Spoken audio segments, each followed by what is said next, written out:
Sosok Ahmad Firman, guru SD viralkan sekolah ambruk, berujung minta maaf. Seorang guru SD di Kalukubodo, Kabupaten Bulukumba, Sulawesi Selatan, menjadi sorotan publik setelah video ruang kelas ambruk yang ia rekam viral di media sosial. Video tersebut memperlihatkan kondisi atap dan plafon yang runtuh akibat angin kencang. Guru bernama Firman DM itu awalnya mendokumentasikan kerusakan ruang kelas di SDN 156 Kalukubodo. Namun, setelah video tersebut beredar luas, ia kemudian diminta memberikan klarifikasi dan menyampaikan permohonan maaf karena telah membagikan rekaman tersebut. Dalam unggahan yang beredar melalui akun Instagram Bulukumba Info, Firman menjelaskan bahwa ia memang merekam dan membagikan video tersebut ke sebuah grup WhatsApp beranggotakan hampir 300 orang. Ia mengaku berniat menyampaikan kondisi sekolah dengan harapan ada pihak legislatif di Bulukumba yang dapat membantu mempercepat penanganan kerusakan. Firman juga menyebut bahwa pihak sekolah mengingatkan mengenai prosedur pelaporan internal yang seharusnya dilakukan melalui kepala sekolah secara langsung.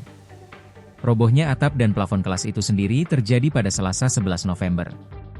Saya menyampaikan klarifikasi terkait tayangan kerusakan pada atap dan plafon salah satu kelas di SD Kalukubodo, Bulukumba, Sulawesi Selatan yang beredar di media sosial. Saya menyatakan hal sebagai berikut.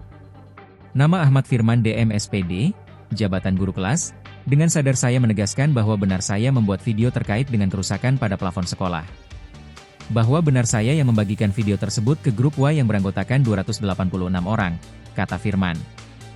Diakui Firman niatnya membagikan video ke grup Y agar oknum anggota Dewan Bulukumba bisa membantu kerusakan sekolah. Bahwa benar tujuan saya membagikan video tersebut ke grup Y agar oknum anggota Dewan Bulukumba agar dapat melihat dan membantu proses penyelesaian kerusakan sekolah. Bahwa benar saya disampaikan oleh kepala sekolah tentang tata kelola sekolah yang terjadi di sekolah harus dilaporkan kepada Kepsek secara pribadi, terangnya. Kendati begitu, Firman mengakui lalai karena membagikan video kerusakan sekolah ke grup Y. Saya lalai membagikan video ke grup Y, sehingga saya secara pribadi menegaskan saya lalai menjalankan amanah dan pimpinan, jelasnya. Ia pun mengaku sangat menyesal telah menyebarkan informasi yang tidak akurat serta menimbulkan ketidaknyamanan dari video tersebut. Saya sangat menyesal atas tindakan yang saya lakukan dan berkomitmen bersama dengan warga sekolah lainnya untuk mewujudkan yang aman, nyaman, dan menyenangkan, dan bebas dari segala kekerasan, ujarnya. Firman pun siap menerima konsekuensi atas perbuatannya. Ia berjanji tidak akan mengulangi perbuatan menyebarkan informasi yang kurang akurat sehingga menimbulkan salah persepsi pada publik.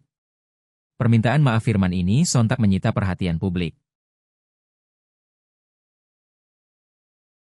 Download Tribun X sekarang, menghadirkan lokal menjadi Indonesia.